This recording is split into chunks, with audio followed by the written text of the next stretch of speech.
नमो बुद्धाय, जय भीम. प्राध्यापक प्रतल्ला सोनाग्रा यांचा प्रबुद्ध नायक जीवन प्रवास या सदराखाली आज आपण त्यांच्याशी जाणून घेणार आहोत. सर, तुमचा परदेशातला तिसरा दौरा कसा होता आणि अनुभव काय होता त्याचा? तिसरा दौरा माझा फ्रान्समधील पॅरिस यासाठी झाला. फ्रान्स विद्यापीठामध्ये, फ्रान्सला जे विद्यापीठ आहे तिथे नाल्को नावाचा जो विभाग आहे, म्हणजे वेगवेगळ्या भाषेंचा जो विभाग आहे, त्यामार्फत मोठं दलित साहित्य संमेलन घेण्यात आलं होतं. आणि त्या दलित साहित्य संमेलनामध्ये मला निमंत्रण मिळालं. तर फ्रान्स ही माझी खूप पाहण्याची इच्छा होती, कारण माझे एक मित्र जवाहर मुथा हे फ्रान्सला जाऊन आले होते आणि त्यांनी फ्रान्सच्या फिरतीवर म्हणून पुस्तकही काढलं होतं आणि ती फ्रान्सच्या खूप गोष्टी सांगायची आणि आम्हालाही फ्रान्सविषयी खूप आकर्षण होतं. तर फ्रान्समध्ये काय आपल्याला कसं जाता येईल हा विचार चालला होता, पण ते अचानक त्या साहित्य परिषदेचं निमंत्रण मिळालं आणि दलितांच्या साहित्याबद्दलच ते असल्यामुळे मला फार आनंद झाला. आणि मग मी फ्रान्सला जायचं ठरवलं. माझ्याबरोबर माझी मुलगी विदुला ही जी JNU मध्ये होती, तर JNU मधल्या 2-3 विद्यार्थ्यांनाही त्याच्यात निमंत्रण मिळालं होतं. त्यामुळे ती माझ्याबरोबर आली आणि तिनं सांगितलं आपण जाऊया फ्रान्स जायला. त्याप्रमाणे मी पॅरिसला गेलो. पॅरिसला गेल्यावरती प्रथम आम्ही पहिल्यांदा तिथे जी राहण्याची सोय होती ती पाहिली आणि विद्यापीठामध्ये गेलो. मग विद्यापीठामध्ये कुठली जागा आहे, काय सगळं प्रतिनिधित्व वगैरे त्याचे जी काही तपशील गोष्टी असतात त्या तिथे मिळाल्या. आणि मला खूप आश्चर्य असं वाटलं की फ्रान्समध्ये ते जे हिंदी विभागाचे प्रमुख होते तेही खूप विद्वान आणि सगळे लोक त्यांच्याशी खूप चांगल्या आत्मीयतेनं वागत होते आणि सगळं विद्यापीठ जणू काही हिंदी विभागाच्या सेवेसाठी सज्ज होतं. आणि खूप आपल्याला गंमत वाटेल की फ्रान्समध्ये इतकं स्वातंत्र्य आहे, मुलं आणि मुली इतक्या चांगल्या रीतीने राहतात की शिष्य भेटला, मित्र भेटले तर ते किस करतात. आणि आपल्याला आश्चर्य वाटेल जर आपल्याकडे एखाद्या प्राध्यापकाला कोणी विद्यार्थी किस केलं तर मोठा गदारोळ काय काय होईल, ते दंगलीच होतील. पण तिथे ते इतकं काय म्हणतात त्याला सामान्य जीवनासारखं आहे आणि त्यांना त्यांचं काय म्हणतात ते चांगल्या पद्धतीनं ते राहत असल्यामुळे अशा कुठल्याही वाईट भावना त्याच्यामध्ये दिसत नाहीत. इतकं ते सगळे प्रेमाने वागत होते. आणि तो कार्यक्रम तिथं त्या ठिकाणी होता. मग आम्ही पॅरिसमध्ये थांबलो. निरनिराळ्या साहित्यांची परिसंवाद वगैरे सगळ्या गोष्टी होत्या. आणि नेहमीप्रमाणे आपले जेव्हा लोक दिसे जातात तेव्हा त्यांच्यामध्ये स्वाभाविकपणे अनेक गोष्टी असतात, त्या आपण आपल्याबरोबरही घेऊन जातो. तर मला तिथले एक विद्वान भेटले आणि ते खासदार होते. तर ते म्हणाले, अरे काय इथे ही मुलं येऊन JNUचे विद्यार्थी हे टीका करतात भारताच्या सगळ्या जाती व्यवस्थेवरती, याला कोणीतरी उत्तर दिलं पाहिजे. मी म्हणालो, जी व्यवस्था आहे त्याच्याबद्दल ती विचारी मुलं बोलणारच ना. पण त्यांना फार ते अस्वस्थ झाले आणि मग म्हणाले कुणीतरी त्याची उत्तर वगैरे दिली पाहिजेत.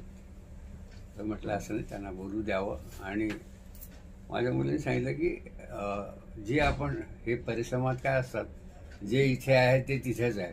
म्हणजे समजा भारतातच तो परिसंवाद झाला असता तो झाला असता, तर पॅरिसच्या सभागृहात झाला एवढाच. पण त्या दिवशी तिथे दलाई लामा आले होते आणि दलाई लामांचं काहीतरी कार्यक्रम होता.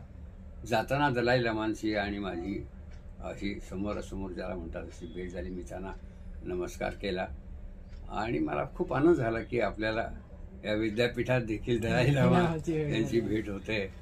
आणि मी त्या कार्यक्रमात सगळा सहभागी झालो, बोललो. दुसऱ्या दिवशी कार्यक्रम सुरू व्हायला खूप काही उशीर झाला आणि अनेक गोष्टी ज्या नेहमीप्रमाणे होत असतात परिसंवादात, संमेलनामध्ये कुणी येणं न येणं, कधी उशिरा येणं, त्याप्रमाणे त्या सगळ्या गोष्टी झाल्या. आणि मग सगळ्यात सिनियर मी दिसत असल्यामुळे मला ताबडतोब सांगण्यात आलं की आता काही नाही, ते येत नाहीत, सर तुम्ही अध्यक्ष व्हा. तर त्या सत्राचा मला अध्यक्ष करण्यात आलं आणि मलाही बरं वाटलं. एक महत्त्वाची गोष्ट की कारण या सगळ्या सर्वसमावेशकता आपल्यामध्येच असल्यामुळे आपण त्या गोष्टी निभावून नेऊ शकत असतो तेव्हा. त्यामुळे त्या परिसंवादाचा मी प्रमुख अध्यक्ष वगैरे झालो आणि खूप चांगली ती परिषद अशी झाली की या देशामधली जी वंचित, दलित, त्याच्यानंतर जी एक शोषित प्रजा आहे तिचं साहित्य काय आहे त्याच्याविषयी त्याच्यामध्ये ठिकाणी चर्चा होती आणि खूप चांगल्या पद्धतीनं ती परिसंवाद झाला. फक्त आमचे जेवणाचे हाल असे होते की आम्ही शाकाहारी असल्यामुळे, मी शाकाहारी असल्यामुळे बऱ्याच वेळेला त्यांच्या ह्याच्यात सगळं कळत नसे की कुठलं काय आहे. तेव्हा त्या तिथे जे जेवण होतं ते त्यांना काही बाकीच्या गोष्टी माहीत नव्हत्या आणि बरेच माणसं भारतातून आली तेही शाकाहारी होती. तेव्हा त्यांना असं वाटलं की बा आता आपल्याला काय करणार, आपण जेवण कसं होईल. पण जे त्यांना शक्य होतं ते त्यांनी घेतलं आणि तो जेवणाचा भाग सगळ्यांना असं वाटलं की आपल्याला जेवलं पाहिजे. तर गुजराती मंडळी जी त्याने आपसात असंच चर्चा केली की आता आपण जेवायला इस्कॉनच्या मंदिरामध्ये जाऊ, कारण तिथे इस्कॉनचं एक कृष्ण मंदिर होतं, तिथं म्हणे आपलं चांगलं जेवण मिळेल. तिथे जाण्याची चर्चा झाली. म्हणजे कसं असतं की भारतीय मनुष्य देखील स्वतःची मानसिकता घेऊन जातच असतो. पण खूप चांगल्या पद्धतीनं तो कार्यक्रम झाला. किती दूर आहे इथून म्हटलं जर्मनी, जर्मनी फार जवळ आहे वगैरे, तिथे ट्रेननं जाता येतं. म्हटलं आपण जर्मनीला कार्ल मार्क्सचं घर मला पाहायचं, माझी फार इच्छा आहे. कारण मी जर्मनीची ती सगळी जी भिंत वगैरे आहे ते सगळं पाहिलं. जर्मनीमध्ये ज्या ठिकाणी कम्युनिस्ट पक्षाचे लोक ज्या हॉटेलमध्ये बसत चर्चा करीत, क्रांतिकारी, कारण पूर्व जर्मनी पूर्वी कम्युनिस्टाचा भाग होता, तर त्या भागामध्ये ते बसून आम्ही पाहिलं की ते लोक, ती जागा, त्यांनाही आनंद झाला की हे इथे आले. म्हणजे जर्मनीमध्ये बॉनमध्ये आम्ही पाहिलं. तर त्या ठिकाणी पाहिलं आणि जर्मनीलाही जाऊन कार्ल मार्क्सच्या घराला आम्ही भेट दिली. त्यांना फार आनंद झाला. एकूण म्हणजे त्या साहित्य संमेलनामध्ये आणखीन एक महत्त्वाची घटना अशी घडली की शशिकांत धर्माधिकारी म्हणून तिथे एक आमचे नगरचे गृहस्थ होते आणि ते तिथल्या परराष्ट्र विभागात होते आणि मराठी मंडळ चालवत होते. तेव्हा त्यांचा क्रमांक मला मिळाला आणि मी त्यांना फोन केला. तर ते म्हणाले थांबा आपण जेवण करूया, आणि थांबायला लावलं त्यांनी मला. खूप आश्चर्याची बाब म्हणजे ते चंद्रकांत, जे शशिकांत त्यांचं नाव, तर जे होते ते इतिहास संशोधक होते आणि खूप चांगलं मराठी लिहायचे. तर त्यांनी चांदबिबीवरचं पुस्तक लिहिलं आणि आश्चर्य म्हणजे नगरची चांदबिबी ही फार प्रसिद्ध आहे. नगरचा किल्ला चांदबिबीचा किल्ला म्हणून प्रसिद्ध आहे. तर त्यांनी फ्रान्स, लंडन या ठिकाणी जाऊन त्यावेळची जी चित्र आहेत ती जमा केली आणि त्यांनी मग ते पुस्तक मला भेट दिलं. तर त्याचा मला खूप आनंद झाला की मराठी भाषा बोलणारे मराठी माणसं. मग ते म्हणाले आपण जेवायला जाऊया आणि त्यांनी आम्हाला जेवायला निमंत्रित केलं.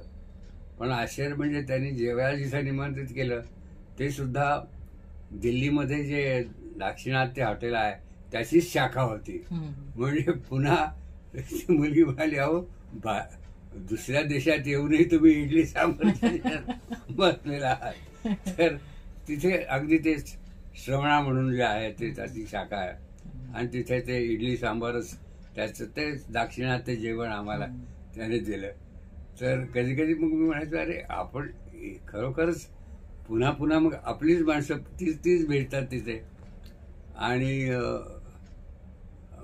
मी असा बस स्टॉपवर उभा राहिलो तरी एक गुजराती मनुष्य भेटला आणि तो मला गुजरातीत विचारायला लागला. त्याला का कसं काय वाटलं की मी गुजराती असावं म्हणून.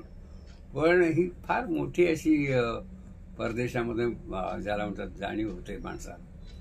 त्यावेळी काहीतरी माझा फोन चालू नव्हता तर मी एका दुकानात गेलो, पण ते दाक्षिणात्य होते. पण ते सुद्धा ते दाक्षिणात्य चळवळीतली सगळी ती माणसं, तिथली त्यांची हॉटेलं वगैरे. मग त्यांनी ताबडतोब म्हणलं यार आम्ही देतो, काय बदलून दिलं, सगळं केलं. फोन करा म्हणे, आमच्या ह्याच्यावरून फोन करा. तोपर्यंत फोन करायला दिला आणि मग पुन्हा आम्ही जाऊन त्यांच्या हॉटेलमध्ये बसल्यावरती तिथेही डाळ वडा आला.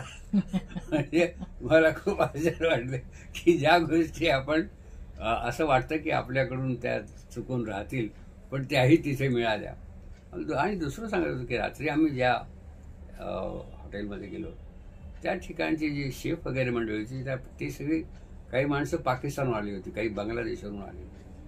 आणि ती माणसं खूप सौजन्यानं आपल्याशी चांगल्या पद्धतीनं वागतात. त्यांना असं वाटत होतं की हे आपल्या जवळचीच कोणीतरी आहेत. त्यामुळे परदेशात गेल्यावरती ती एक भावना जी असते ती फार महत्वाची. आणि ते स्वतःला आशियन समजतात की आपण आशियाचे लोक आहोत सगळे, हिंदुस्थान पाकिस्तान सोडा, आपण एशियन लोक आहोत.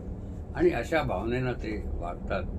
तर मला हा अनुभव खूप बरा वाटतो. सर, भारतामध्ये बऱ्याचदा जातीवाद दिसतो. आता तुम्ही बाहेर परदेश दौरे केले, इथे तुम्हाला ह्या दौऱ्यांमध्ये असं कुठं जाणवलं का की इथं जातीभेद आहे किंवा इथं जातीवाद? उलट कशी आहेत की इथून गेलेली माणसं त्यांना सगळ्या गोष्टी माहीत असल्यामुळे त्या खूप चांगल्या पद्धतीने वागतात आपल्याशी.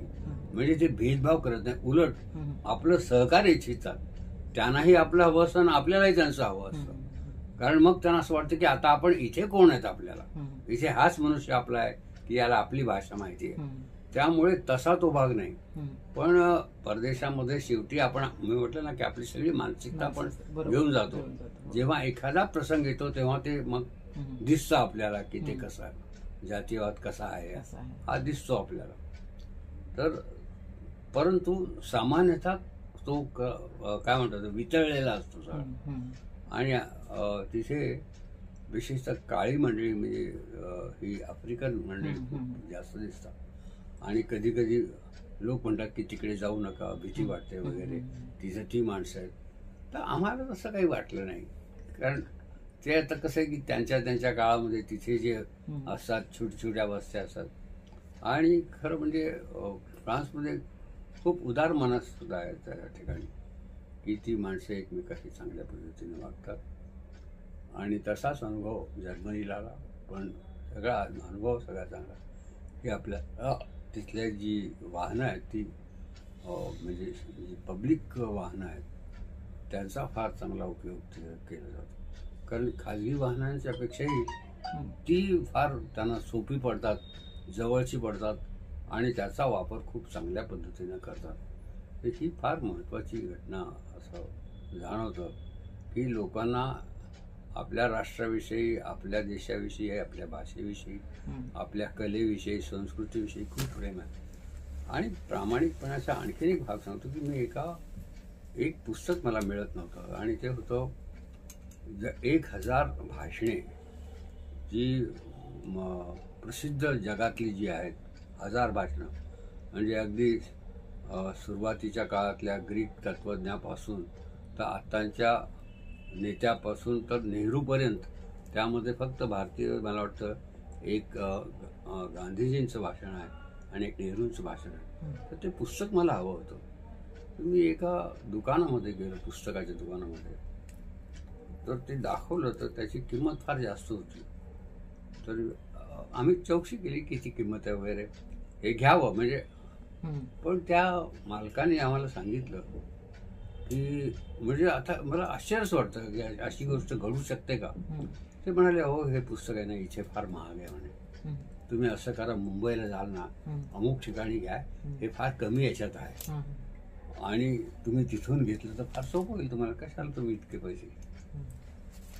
आता तुम्ही विचार करा की एखाद्या दुकानात ग्राहक आलेला आहे आणि ती भारी वस्तू तो घेतो आहे आणि त्याला ते सांगतात की तुम्हाला ही किंमत जास्त वाटते, हे ठीक आहे, पण तुम्हाला अमुक ठिकाणी हेच पुस्तक इतक्या अर्ध्या किमतीत मिळेल किंवा याच्यापेक्षा फार कमी किंमत आहे, आमच्या इथली ही जास्त किंमत आहे. आणि खरोखर मला ते पुस्तक मिळालं. मला खूप आनंद झाला. म्हणजे की असंही काही जगामध्ये असू शकते कल्पना नाही हो. तिथं म्हणत किंवा आला गिरायक आला की ते द्या त्याच्या गळ्यात मारा, तो घेतोय आणि त्यालाही ते सांगणं. कारण कदाचित त्यांना असं वाटलं असेल की ही माणसं परदेशातून आली, यांच्याकडे कमी पैसे आहेत, एका पुस्तकासाठी इतके पैसे जर घातले त्यांनी परदेशी चलन तर त्यांना पुढे त्रास होईल. तर तो म्हणाला की तिथे तुम्हाला ते स्वस्त मिळेल. तर खूप मला आनंद वाटला.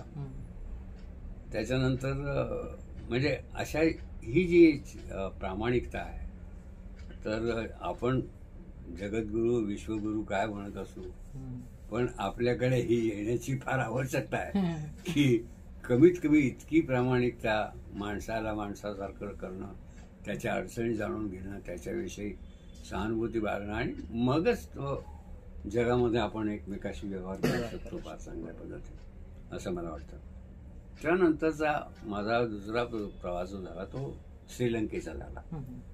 तर श्रीलंकेमध्ये खरं म्हणजे श्रीलंका ही बुद्ध नगरी, म्हणजे बुद्धाचा धम्म तिथे हा शासकीय रूपानं मानले गेला आहे. आणि तिथले जे पंतप्रधान असतात, ती जी माणसं असतात ती तो पालन करतात. आणि तिथे श्रीलंका विद्यालंकार युनिव्हर्सिटी म्हणून फार मोठं विद्यापीठ आहे. आणि त्या ठिकाणी भारतीय विद्वान, आमचे हिंदीचे प्रख्यात विद्वान महापंडित राहुल सांकृत्यायन, आनंद कौशल्यायन ही सारखी मंडळी त्या विद्यापीठात काय म्हणतात त्याला अध्ययन करायला आणि अध्यापन करायला, अशी दोन्ही. कारण त्यांना तिथल्या लिपीचे सगळे ग्रंथ जे आहेत, जी ग्रंथसंपदा आहे ती गोळा करायची असेल. आणि तिथे कोलंबोला एका सभागृहात मोठा कार्यक्रम झाला.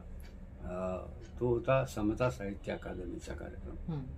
तर त्या समता साहित्य अकादमीच्या कार्यक्रमात माझं मैत्रेय बुद्ध हा ग्रंथ मी तिथे प्रकाशित केला कोलंबोला. आणि कोलंबोला जाण्याची दुसरी इच्छा होती की बाबासाहेबही कोलंबोला जाऊन आले होते आणि त्यांचं भाषण झालं होतं. त्यामुळे माझी अशी इच्छा होती की ज्या ज्या ठिकाणी बाबासाहेब गेले त्या ठिकाणी अशोक स्तंभ उभा करायचा. मग ते सभागृह, ती जागा आम्ही पाहिली की या ठिकाणी आपल्याला अशोक स्तंभ उभा करायचा आहे. आणि मग ज्यावेळी मैत्रेय बुद्धाचं प्रकाशन झालं तर त्या श्रीलंकेचे शिक्षण मंत्री त्याला आले होते.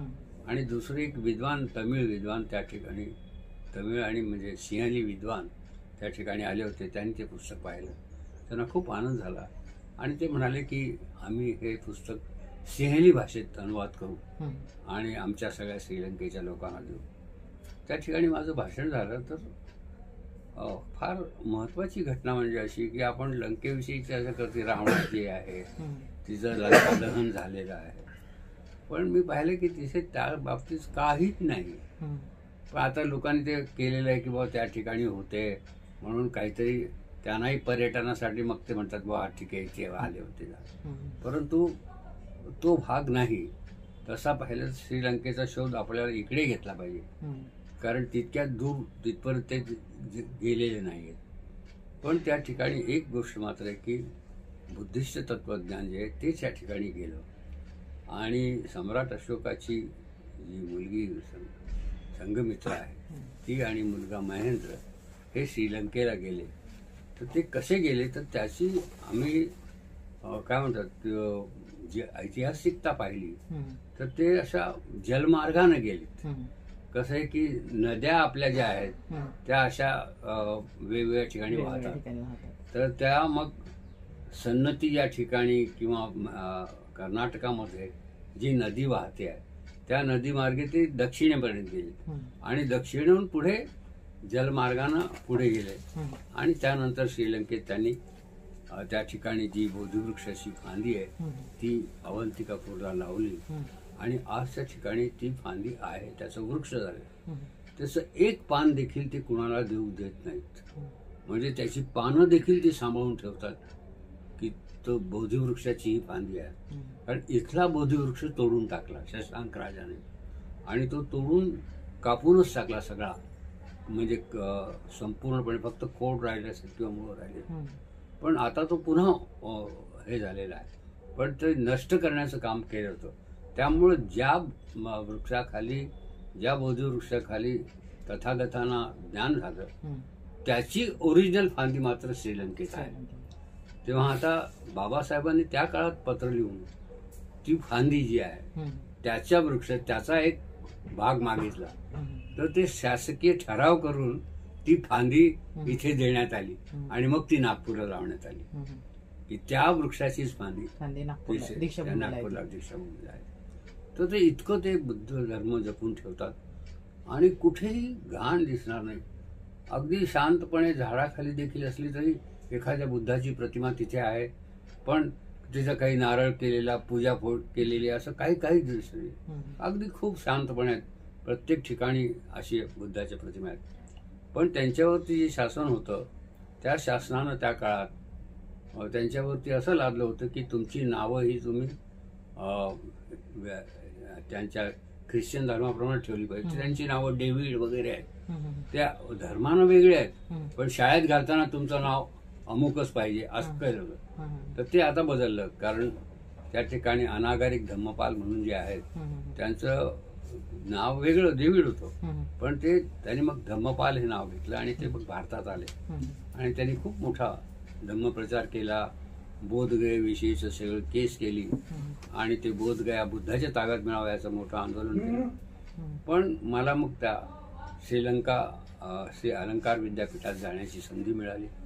तिथले प्रमुख जे बौद्ध आचार्य होते त्यांना आम्ही भेटलो आणि सगळं धम्मपद जे आहे हे संगमरवरी दगडामध्ये कोरून त्यांनी त्या ठिकाणी लावलेलं आहे. सगळं धम्मपद संपूर्ण. आणि त्यासाठी जवाहरलाल नेहरू देखील त्या ठिकाणी जाऊन आले होते. आणि मग सगळं जे बौद्ध साहित्य आहे ते श्रीलंकेत सुरक्षित आहे. त्यामुळं त्या भाषणात मी म्हणालो की लोक लंका दहन करायचं असं म्हणतात, पण मी लंका वंदन करायला आलेलो. मी याच्याकरता लंका वंदन करायला की बौद्ध धर्माचं सगळं साहित्य श्रीलंकेनं सुरक्षित ठेवलं, जगामध्ये ते नष्ट केलं, नालंदामध्ये जाळलं, सगळीकडे त्या नष्ट करण्याचा प्रयत्न केला, पण श्रीलंकेमध्ये ते सुरक्षित ठेवलं गेलं आणि या विद्यापीठातून ते पुढे गेलं. म्हणून मी लंका वंदन करायला आलेलो. तर ते लंकेचे लोक फार खुश झाले की आपल्या विषयीच्या भावना कशा आहेत त्या व्यक्त करण्याच्या. आणि मग त्यांनी मला सांगितलं की तुम्ही आता इथून जाऊ नये, तुम्ही 1 महिना इथे प्रवचन द्या. मी म्हणालो मी परत येईन. पण अशा प्रकारे मी त्यांना आश्वासन दिलं. पण त्या विद्यापीठाचं मला निमंत्रणही आहे आणि मला आनंद झाला की ज्या ठिकाणी मी ज्यांना गुरुस्थानी मानतो, राहुल सांकृत्यायन, आनंद कौशल्यांचं प्रत्यक्ष माझी भेट झाली. माझ्या एका साप्ताहिकाचं त्यांनी प्रकाशन केलं आणि माझे शेवटपर्यंत त्यांच्याशी संबंध होते. त्या विद्यापीठात जाऊन ते सगळं धम्मपद पाहणं, त्या लोकांना भेटणं आणि मोठा विचार त्या ठिकाणी. त्यांनी मग हिंदी विभागातर्फे माझं भाषण त्या विद्यापीठात ठेवलं. त्या हिंदी विभागही तिथं खूप चांगला आहे. मग तिथे मी बोललो, कारण श्रीलंकेवरून सगळी हिंदी गीतं प्रकाशित होत होती. हे जे अमीन सायाने जे बोलत होते तिथून त्या आकाशवाणीवरून सगळं चालत होतं. त्यामुळे हिंदीविषयी आणि आपल्याविषयी खूप तिथे आत्मीयता आहे लोकांना. त्या विद्यापीठातही आत्मीयता आहे. आणि हा एक चांगला ज्याला म्हणतात अनुभव होता की स्वच्छता आणि बुद्ध धम्माचा एक मोठा आविष्कार त्या ठिकाणी प्रत्येक जण येणार. आता कालांतरानं अनेक गोष्टी अशा घडतात की मग विश्वास, निष्ठा, आस्था व्यक्त होता होता तिची दिशाही वेगळी होते. तिथेही त्या ठिकाणी बा तुमची इच्छा पूर्ण होईल, तुम्ही या ठिकाणी असं करा, हा करा, असं ते चालू असतं सगळीकडे. आता मला आश्चर्य वाटलं की कदाचित या युरोपीय देशात नसेल, पण तिथेही अशाच गोष्टी आहेत की इथे कुलूप लावा, तुमची इच्छा पूर्ण होईल. तेव्हा फ्रान्सच्या त्या पुलावरती लाखो कुलपं लागली छोटी छोटी, किंवा इथे कुलूप लावा तुमच्या इच्छा पूर्ण होतील. शेवटी त्या फ्रान्सच्या पंतप्रधानानं ते हे सगळी काढून टाका, ती काढून टाकायला लावली. पण मानवीय धर्म कसा असतो की काही ना काही त्याला असं वाटतं की बा म्हणजे मला माझ्या हातात नाही, ते व्हावं. ते त्यामुळे हे सगळ्या ठिकाणी, काही ठिकाणी असं ते इटलीमध्ये म्हणजे या पाण्यात तुम्ही पैसे टाकले की तुमची इच्छा पूर्ण होईल, तर लोक त्या हव्यात त्या कारंजात पैसे टाकतात. हे असं होतं. पण एकूण ज्याला आपण म्हणतो की स्वच्छता आणि बुद्ध धम्माविषयीची आस्था आणि एक त्याला एक राजकीय आश्रयही मिळालेला आहे. कारण सगळे जे त्यातले पंतप्रधान वगैरे आहेत तर ते सगळे बुद्ध धर्माला मानणारे असे असतात आणि त्यामुळे त्यांची काही माणसं इथे येऊन दिल्लीमध्ये देखील त्यांनी काही बुद्धविहार सांभाळलेली आहे. काही ठिकाणी त्यांनी सांगितलं आम्हाला सांभाळू द्या. सांचीला देखील श्रीलंकेची माणसं आलेली आणि त्यांनी ती सांभाळण्याचा प्रयत्न केला. तर अशा प्रकारे फार मोठा एक चांगला अनुभव श्रीलंकेचा बुद्ध धम्मविषयक आणि बाबासाहेबांच्या विषयी असता. आणि विशेषतः मी जेव्हा मैत्रीय बुद्ध म्हणून बाबासाहेबांना घोषित केलं तेव्हा सगळ्या लोकांनी ते खूप ज्याला म्हणतात की आनंदानं घेतलं की खरोखरच बाबासाहेबच हे बाबासाहेबांना बुद्ध पुरुष आपण का म्हणू नये, अर्ध्या वाटेवरती का ठेवा, बोधिसत्व का म्हणावं. तेव्हा बाबासाहेबांना ते बुद्ध पुरुष मानतातच, पण त्यांना कोणीतरी आवश्यकता होती की हे सांगणं, पुराव्यादिशी सांगणं असं झालं. त्यामुळे त्यांना खूप आनंद झाला की आमच्या मनात तर वाटतं पण हे तुम्ही केलं हे फार महत्वाचं आहे, ते आम्ही त्या भाषेत करू. त्याच्यानंतर मी भूतानला गेलो. भूतान हा जगातला सर्वात सुखी प्रदेश आहे असं म्हणतात की त्या ठिकाणी कुठल्याही प्रकारची ज्याला म्हणतात की हवं, ज्याला आपण म्हणतो ना की हाव अशी नाही त्या लोकांना. ते खूप शांतपणे बुद्धिस्ट मार्गाने जीवन जगतात आणि त्यांना तो आनंद आहे. त्यामुळे तिथला मोठा बुद्ध विहार आणि त्या बुद्ध विहारात कार्यक्रम झाला. तिथल्या पंतप्रधानाचे सल्लागार त्या ठिकाणी आले आणि त्यांना मी ते मैत्रेय बुद्ध ग्रंथ दिला. मग त्यांनीही तो खूप चांगल्या पद्धतीने घेतला आणि सांगितलं की आम्हाला कल्पना होती बाबासाहेबांना फक्त केवळ राजकीय नेते म्हणत असू, पण तुम्ही त्यांना बुद्ध म्हटलेलं आहे. तर त्यांनी आनंद व्यक्त केला. अशा प्रकारे हा एक जो परदेशामध्ये जाण्याचा भाग आहे तो माझ्या दृष्टीनं ही जी श्रीलंका, नेपाळ, भूतान या ठिकाणी जाण्याचा प्रसंग आला, नेपाळमध्ये जाण्याचा प्रसंग आला आणि खूप चांगल्या व्यक्तींचा संपर्क आल्यामुळे मी माझा विचार जो आहे की हा माझा विचार याचा अर्थ असा की मी सांगितलं की बाबासाहेब हे मैत्रेय बुद्ध आहे. जे पहिल्यांदा जे सांगितलं ते आता सगळीकडे गेलेलं आहे आणि सिक्कीमच्या तिबेटॉलॉजीची एक फार मोठी संस्था आहे. प्रचंड मोठं ज्याला आपण म्हणतो की विद्यापीठासारखं ते संशोधन केंद्र आहे आणि हजारो हस्तलिखित तिथं बुद्ध काळातली बुद्धाच्या धम्मवचनाची लिहून ठेवली. त्या ठिकाणी जेव्हा हे पुस्तक दिलं तेव्हा तिथून मला पत्र आलं की आपण बाबासाहेबांना जे मैत्रेय बुद्ध म्हटलं ते आम्ही या ठिकाणी ठेवलेलं आहे आणि लोकांनी ते पाहावं, त्याचा विचार करावा आणि ठेवलेला आहे. तर त्याचाही मला खूप आनंद झाला की आपला ग्रंथ हा अमुक अमुक ठिकाणी पोहोचला आणि आपला विचारही पोहोचला की बाबासाहेब हे बुद्ध पुरुष आहेत आणि ते काही अवतार नाहीत, परंतु ज्ञानी आणि त्यांना जो ज्ञान प्राप्त झालं की त्यांनी कशा करता वापरावं हेही महत्वाचं आहे. की शेवटी अज्ञान दूर करण्याकरता आणि प्रत्येकाला आत्मदीप व्हाव हे करण्याकरता जसं बुद्धांनी काम केलं तसं बाबासाहेब लोकांना सांगत होते की तुम्हालाच तुमची लढाई लढावी लागेल. आत्मदीप भाव म्हणजे काय की तुम्हालाच तुमची लढाई लढावी. मी तुम्हाला इथपर्यंत आणलेला आहे आणि इथपर्यंत आणून तुम्ही आता पुढचा मार्ग तुम्ही धरा. आणि त्यामुळे बाबासाहेबांना बुद्ध पुरुषाची एक जी प्रतिमा जगामध्ये व्हावी अशी मला वाटतं. तर त्या दृष्टीनं आता माझा काही भाग राहिलेला आहे. तर कदाचित व्हिएटनाम आणि थायलंड हे मी यावर्षी येणार आहे. रशिया, चीन इथेही जाण्याचा विचार आहे आणि याकरता की समविचारी मंडळी मिळावीत, बुद्धाचा विचार कुठपर्यंत पोहोचला हे कळावं आणि बुद्धाचा विचार ज्यांनी देशात आपल्या आणला आणि नुसता एकाने आणला आणि एकाने त्याला प्रत्यक्षामध्ये अंमलात आणला. कोसांबींनी, राहुल सांकृत्यायन यांनी सगळी ग्रंथसंपदा तिबेट आणि श्रीलंकेहून आणून इथे भारतात आणली आणि बाबासाहेबांनी धम्माचाच प्रत्यक्ष आचरणाचा मार्ग लोकांना दाखवला.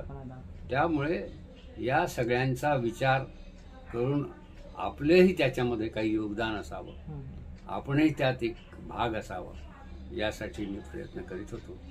आणि त्यामुळे अशा प्रकारे परदेश हे जे आहे हे परदेश राहिलेलं नाही, ती आपलीच माणसं आपल्याला जवळची वाटतात. आणि मी मागे जाहीर केलं होतं की अमेरिकेला जाण्याविषयी. आता यावेळी जर अमेरिकेला जाणार आहे तर कोलंबिया विद्यापीठात मी बाबासाहेबांची सर्व ग्रंथसंपदा भेट देणार आहे. हे एक महत्त्वाचं सूत्र माझ्या मनामध्ये आहे की तिथेही ते पोहोचलं पाहिजे. आणि केवळ बाबासाहेब राजकारणी होते त्यांनी काही सवलती मागितल्या, यापेक्षाही ते ज्ञानी आणि जगातले एक नामवंत बुद्धपुरुष आहेत. आणि ज्या महान लोकांनी कल्पना केल्या की तो जगाशी मैत्री करणारा असेल, तेव्हा जगाशी मैत्री करणारा तो मैत्रीय बुद्ध बाबासाहेब आहे असं मला वाटल्यामुळे याचा विचार सगळीकडे जावा याकरता मी प्रयत्नशील आहे. एवढंच या ठिकाणी सांगतो आणि आपल्याला धन्यवाद.